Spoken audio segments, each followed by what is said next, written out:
Créé en 2014 par Bernard Hadel, le musée saharien est le seul de son genre dans toute l'Europe.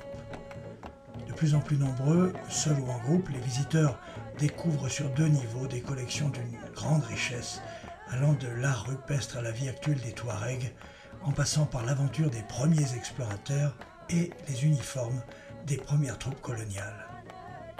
Le goût du Sahara, c'est surtout venu à cause des compétitions de voitures. Je faisais beaucoup de rallyes et un jour il y a une équipe qui m'a pris pour aller faire le Paris-Dakar.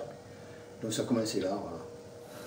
Mais ça a été tellement un choc profond que j'étais vraiment très impressionné par l'étendue du paysage, mais surtout la façon de vivre des gens. Et comme je suis très attaché aux civilisations, ça m'a vraiment touché. L'idée du musée est venue que quand j'étais petit, mon père avait fait évidemment l'Indochine, et tous les jours à table on en avait une couche, si vous voulez. Et à force, ça m'avait tellement impressionné de voir qu'il y avait des petits hommes de troupe qui ont fait des choses extraordinaires, que ça m'a passionné. Puis j'ai trouvé les explorateurs, les aventuriers au Sahara, ça m'a beaucoup plu. Voilà, à partir de là, j'ai dit je vais faire le musée. Bon, j'ai eu la chance de rencontrer un homonyme à moi, et si vous voulez, avec lui qui était professeur à l'université de Nouakchott en Mauritanie, et ça a été pour moi un grand professeur. Il m'a beaucoup appris sur la préhistoire, les civilisations, les Touaregs, les Mauritaniens, enfin les Maures. Enfin, j'ai beaucoup appris là-dessus et ça m'a vraiment touché. Et à partir de là, j'ai dit je vais essayer de faire quelque chose. Alors, je voulais faire le seul musée qui existe en France. Pour moi, c'est un devoir de mémoire.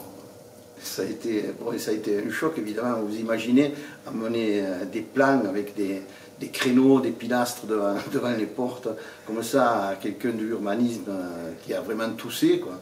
Et quand j'ai montré tout ça, la personne a été évidemment contre. Alors je me suis levé, j'ai fermé mon dossier et j'ai dit au monsieur, pour vous c'est plus facile de faire un McDonald's plutôt que de faire un truc comme ça. Et le maire, monsieur Pierre Bonal, m'a beaucoup aidé pour le permis de construire et ça s'est très bien passé. Voilà.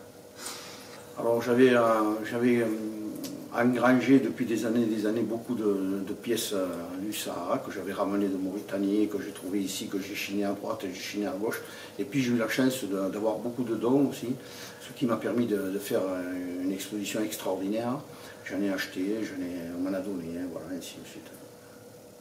Alors, les visiteurs sont d'abord des connaisseurs du Sahara, parce qu'il y a beaucoup d'anciens Sahariens, hein, beaucoup de gens qui ont voyagé, mais il y a aussi des scientifiques, il y a aussi des intellectuels, c'est très varié, hein, c'est très varié, hein, surtout que maintenant on ne peut pas y aller, donc si vous voulez, c'est quand même des gens, il y a beaucoup de curiosité aussi. Hein.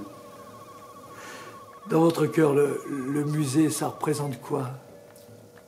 Ça représente énormément de choses, ça représente tout ce que je n'ai pas pu faire pendant des années.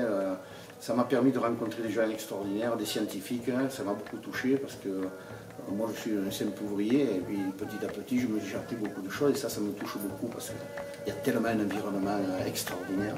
Voilà, ça m'a beaucoup touché.